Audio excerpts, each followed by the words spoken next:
Oh, ola sisan ni an bɔra yen an dunkan bɛ se ka kɛ bi mun ni mun ye an ka jamukan kɛnɛ kɔnɔ n'o bɛ tali kɛ RFM kibaru la. An foli k'an lamɛnbaga bɛɛ lajɛlen ye. An ma jigin k'u tulo b'a la. Sɔgɔmada in na an bɛ don an ka don kibaru kɔnɔna na. An donkan fɔlɔ o bɛ kɛ jadisi minnu nana an ka jamana kɔnɔ kanu yɛrɛ di arandi an ka faamaw ma.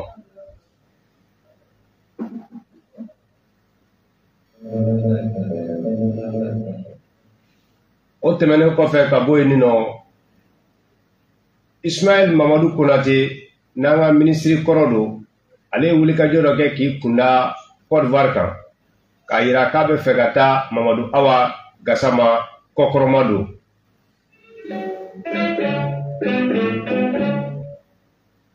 O kɔfɛ an bɛ don ka munumunu ka taa kunda Iran kan nin waati in na ko min bɛ Iran dugukolo kan sanfɛ ka dɔ fɔ o kɔnɔ ka boli ka na an turu Togo an ka jamukan kɔnɔna na don kibaru la. An ka bi gafew kɔnɔna na ninnu de b'an bolo ka dɔ fɔ o kan ani fɛn caman wɛrɛw. Kuyate. Foli ani tanu an b'a se Alpha Kulubali ma. O bɛ Alpha Konate de don. Alpha Kulubali don. Alpha Kulubali. Kulubali siga foyi t'a la. Konatelakaw o tɛ sɔn o tɛ sɔn. Kana k'o cogo la dɛ. Kuyate a dabila. N ko i ka bi kibaruyaw laseli daminɛ ni Konatelakaw ka wulikajɔ de. U ka wulikajɔ y'o ye nka u ka cɛkɔrɔbaw y'aw ye. Dɔ bɛ Segukura la ale a tɔgɔ ko Alpha Konate. A tɛ sɔn. O ye tɔgɔma ye dɛ. Alpha Konate a b'a fɔ ne jɔlen ɲɛna ko Alpha Kulubali. Mais tɔgɔma ye jo ye. Tɔgɔma ye jo ye. Alpha Kulubali, Alpha Konate. Konate ya. Nka ne jɔlen bɛ yen Kulubali don. E fɛ k'a fɔ ko e y'a minɛ. N'i kana siga dɛ. I y'a minɛ. Mugu da la koyi. Sisan kɔni bi ta in ma nɔgɔ. Mamadou Ismaël Konate ale tulo kɔni b'an na k'a bɛ ye k'a fɔ ko i y'o fana minɛ wa? Sisan baara wulila. Sisan baara wulila. Yan kɔni. Kuma y'a sɔrɔ yen. O la an bɛ donni minɛ ko bi a yira k'a fɔ ko yanni an bɛna an da don olu babu la. Wulikajɔ min b'an yɛrɛ bolo an na kɔrɔ yan an bɛna dɔ fɔ o wulikajɔ la. O bɛ tali kɛ n'Ala ka jɛ ye. Malikaw sɔnna walima an lamɛnjɛkulu sɔnna k'o mɔ ɲɔgɔn ma yaasa ka wulikajɔba dɔ kɛ wulikajɔ min ni o ɲɛsinnen don k'a fɔ an ka to ka hakilinaw ta hakilina minnu ni an yɛrɛ bɛna an mɔ ɲɔgɔn ma ka se k'olu kɔkɔrɔ dɔn. O hakilinaw bɛ tali kɛ mun na tuma bɛɛ i b'a sɔrɔ Radio RFM kɔnɔ yan an bɛ kow sigi ɲɔgɔn kan ko minnu sen fɛ an bɛ lɔnniyaw jidi ka kibaruyaw di a ko kun kan yaasa a bɛ fɔ min ma jamanaden fanba o ka kɛ maa ye minnu bɛ se ka ko ninnu caman ɲɛ ye n'o ye ka a faamu. A dɔ la an kumana yan nɔ n'an ko kan n'o ye culture ko ye a dɔ la an kumana yan nɔ politiki ko caman kan ka kuma yan nɔ jamana kɛlɛw ni fɛnw kan nin bɛɛ kɛra ni lamɛnjɛkulu ka dɛmɛbaw de ye. O siratigɛ la sa an b'an senfa yanni an bɛna an da don i bɛna ye k'a fɔ o yiri turuko la n'a a ɲinina mɔgɔ fɛ k'u ka dɛmɛ kɛ yaasa o baara in bɛ se ka sankɔrɔta cogo min na o dɛmɛ bɛ kɛ fɛrɛtɛ min na o de ye 76 08 79 de don wa i bɛ sɛbɛn de la 76 o ye ne yɛrɛ ta de 79 de don 79 08 36 34 i ye mun de kɛ yan Konateya wa ou Kulubaliya? Ne Kulubaliya kɛ yan. Ne y'a fɛ n ko Konateya tɛ yen. Kulubaliya de bɛ yen. Kulubaliya de bɛ yen. An bɛna se Konatew ma. E bɛ k'i ta fɔ yan ne kiliyan yalalakɛla n'ale ko a ye min ye. Donc n y'a fɔ n yɛrɛ fana sigalen don o la. Ayi bon komi ne fana ye dɔ wɛrɛ mɛn min tɛ e ta ye. Voilà donc an b'a jateminɛ ɲɔgɔn fɛ parce que kiiri tɛ se ka kɛ fankelenma ye quoi. Donc Konatelakaw bɛ tulo b'i la. O siratigɛ la an bɛ mɔgɔ ladɔnniya k'a fɔ ko yirituriko kun kan dɛmɛ bɛ kɛ fɛrɛtɛ min na yanni an bɛ segin ka na kumaw kan o de ye 79 08 36 34. Bamanankan na an bɛ segin a kan nimero in ye 79 08 36 34 yirituruko kun kan dɛmɛ bɛ kɛ ale numéro in de la. I b'a dɔn ko an bɛ wulikajɔ fɛn o fɛn kɛ yan kabi ne ni arajo baara daminɛ a wulikajɔ bɛɛ lajɛlen bɛ kɛ ni lamɛnjɛkuru ka dɛmɛ de ye nin cogo la tan foli jumɛn b'i bolo ka d'u ma. Foli bɛ n bolo ka se lamɛnbaga bɛɛ lajɛlen ma. An ka baara in a tɛ se ka kɛ fiyewu ni dɛmɛ tɛ. O kɛlen i bɛ ka kuma o de kan n'o ye lamɛnbagaw ye. An bɛ dugawu de k'u ye halisa ala k'an mɛn ɲɔgɔn bolo. Kari tɛmɛnen n tun bɛ voix di Mali kan. O voix di Mali San Magasa Faransi ale ye n bisimila ni 6000 de ye. Kɛnɛ kan ye. An balimakɛ dɔ bɛ yen nɔ ko Yaya Tarawele ale kɔni taara ni saga galaka de ye. E dun m'an wele. Ayiwa a kɔni mi wele jumɛn de la sisan minnu welela minnu tun b'a kalama olu tun bɛ i ma bɔ a kalama. Ma bɔ a kalama dɛ n y'a ye bɔlɔlɔ kan de ko Kuyate bɛ voix di Mali kan 14h wagati la. Mais tuluko min fɔra a la a yɛlɛma an ma wele. Ayi Zame Kulo yɛrɛ fana taara fɛn bɛ tali kɛ Munaba cɛpicɛni dumanba. Y'a ko ye. An tilalen émission na an y'an kɔnɔ fɔ la tewu ka sɔrɔ ka min da o kan ala de b'o dɔn sisan. An t'u bɛɛ fo. An b'u fo nin yɔrɔ la. Ka dugawu k'u ye. U ka ɲumanya la. Ko ala k'u sara. Ala k'u sara n'a ni hɛrɛ caman ye. A bɔra nafolo min na ala ka caman bila a nɔ la. Ala ka jidi. Kunu an y'an da don an balimamuso a bɛ tiɲɛ so bi ala ka da yɔrɔ ne ma n'o ye Mali Kura Kaba Jakite. Kaba Jakite. Muso cɛsirilen don. E tun b'a dɔn ka kɔn. U tun b'a dɔn ka kɔn bi ma. Awɔ bɔlɔlɔ sanfɛ. Awɔ mouvement fana kɔnɔna na an wulikajɔ dɔw kɛ a kɛrɛfɛ kosɛbɛ a waatiw tɛmɛnenw na. Donni min na a bɛ jɔnjɔn ta k'a fɔ k'a bɛ taa di Ibrahim Boubacar Keita ma n'o fana bɛ tiɲɛ so bi diɲɛ ma kɛ sa ta mi kɔ ya ta mi kɔ tumana n'i y'i sigi ka diɲɛ minɛ ye o ye cogo la ka tila ka na ye ko maaw bɛ sɔrɔ dugukolo kɔ kan minnu ka ci tɛ foyi ye ɲɔgɔn juguya kɔ a bɛ mɔgɔninfin ga i kɔnɔrɔ a bɛ mɔgɔninfin kɔnɔrɔ gan o siratigɛ la don fɔlɔfɔlɔ min na n'o bɛ bɛn juillet kalo tile 26 ma 2019 san 2019 ni kura sɔnna ka jɔnjɔn ta ka bɔ Sotiba ka tagama sen na fo Maninka Burama fɛ a siyɔrɔ la n'o ye fo Sebenikɔrɔ a ɲininkali RFM ka siraw fɛ musoba in a ye min fɔ ka laseli kɛ an ka jɛ ɲɔgɔn fɛ k'o lamɛn.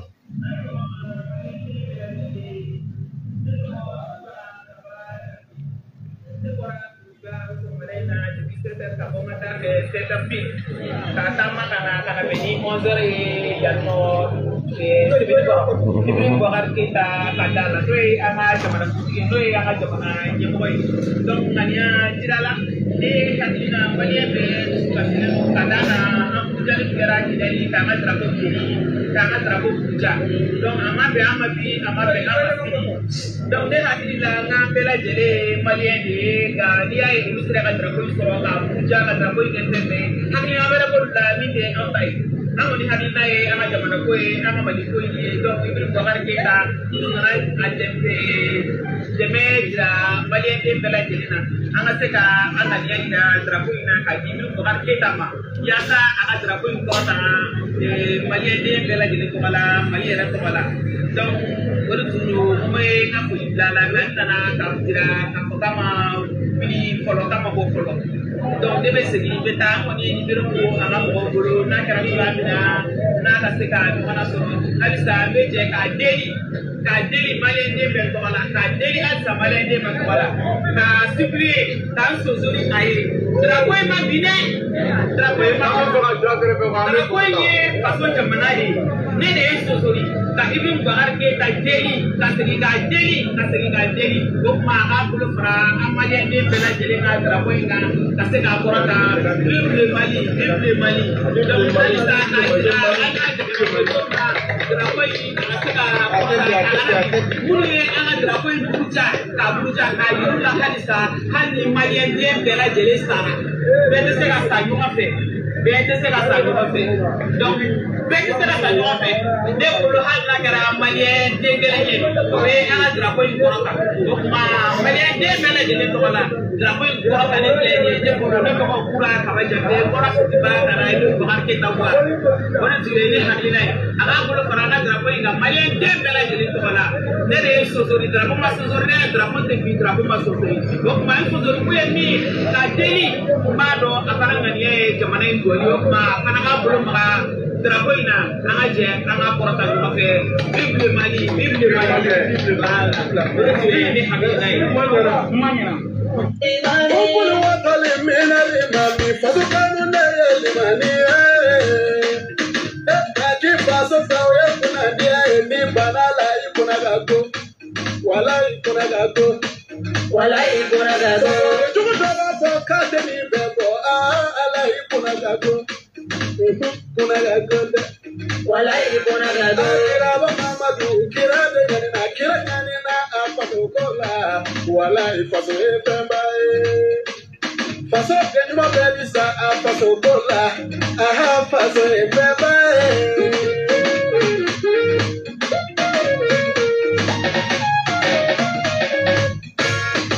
Ahunga maliba Malita mashe Awa jamana jojo Niwa pega do Niwa pega malido Malidara boy Fajori urushi Foli ani tanni an b'o se yan Zikiri Baysama Alpha Kulubali an y'a ye ni kɛra Kura Kaba Jakite ka kuma fɔlɔ ye tuma min na a ye jɔnjɔn ta ka ɲɛsin Ibn Bakar Keita ma ko a k'a minɛ a ka drapeau in kɔrɔtan san na ni Sa Majesté le Grand Saxi ye nin kibaruya in sɔrɔ i bɛna ye a b'a miiri janya bi nin bɛ sɔn ka ji jigin fɛn bɛ tali kɛ Sa Majesté le Grand Saxi a ɲɛ la bi ka sababu kɛ nin senfɛ wulikajɔ barika bonyana kosɛbɛ Zikiri Baysama ni dɔnkili min da dɔnkili in dara jɔnjɔn na mais dɔnkili in dara de ka Kura Kaba Jakite ka jansa a bɛ ka min fɔ dɔnkili in na i b'a dɔn wa a bɛ k'a fɔ de ko Mali drapeau binna k'a nɔgɔra bɔgɔ la ko fasodenjuguw y'u sen kɛ k'a tereke ko Mali musoba dɔ a bɛ ka musoba min fɔ yan nɔ o ye Kura Kaba Jakite k'o de sɔnna ka drapeau in ta k'a sɛgɛsɛgɛ k'a jɛ ko ka faso jama kunsin i bɛna ye k'a fɔ drapeau minɛli ma k'a sankɔrɔtan ka kunnawolo di drapeau ma ko a sɔnna o de kama k'a ɲɔngiri ni drapeau ye ko drapeau ma ɲɔngiri k'ale Kura Kaba de ɲɔngirila ko ale ka ɲɔngiri ye deli de ye ko yaasa i bɛ k'a bolo jɔ drapeau kɔrɔ k'a minɛ ka sankɔrɔtan ka se n'a ye Mali fan bɛɛ lajɛlen na yaasa Mali kana bi sibiri tɛmɛnen ala y'ale ka kalifa minɛ suturali kɛra kari kunu an ye ji d'a kan nin ko in sanan kan bi yaasa maaw bɛ se k'a yɛrɛ kumakan mɛn bawo a dɔ la i b'a sɔrɔ dɔ tun ma Kura mɛn dɔ tun b'a dɔn dɔ tun b'a ka nin waleya dɔn nin senfɛ an ye min fɔ kunu i hakili b'a dɔ la Kura ko kan o jumɛn a ye wulikajɔ min kɛ drapeau Kura yɛrɛ ye drapeau kanu cogo min na an da donn'o la nin kɛnɛ in kan yan kunu an t'o dɔn e de b'o ɲɛfɔ an ye sisan hakila jigin bolo kura ka wuli ka jɔ drapeau ko la kura y'a yira a ka kuma kɔnɔ k'ale ye drapeau kanu a balimakɛ de kama n'o y'a kɔrɔkɛ o tun ye piene ye a bɛ na ni drapeau ye a b'a ko k'a da du kɛnɛ na juru la donc kɔrɔkɛ in de bɔra dugu kɔnɔ ka na sɔrɔ drapeau binnen don dugu ma a ɲɛji y'a kɛɲɛ a don a tilenna ka kasi misi fanga bonyana kura nana ka na a ye balimakɛ bɛ kasi la mun kama a bɛ kasi la drapeau de nɔfɛ ale y'a dɔn o don nin ko drapeau ko kodenni tɛ donc kura ye drapeau ko kanu minɛ o cogo la ka dɔ fara kuma in kan Kuyate k'an yɛrɛ to kalan na i b'a ye k'a fɔ ni drapeau sera a bɛ fɔ ko foyi ti kɛ a waati fo k'i ɲɛsin drapeau dɔrɔn ma mais bi est-ce que an fɛ yan an ka baara yɔrɔ la est-ce que drapeau yɛrɛ bɛ yɛlɛ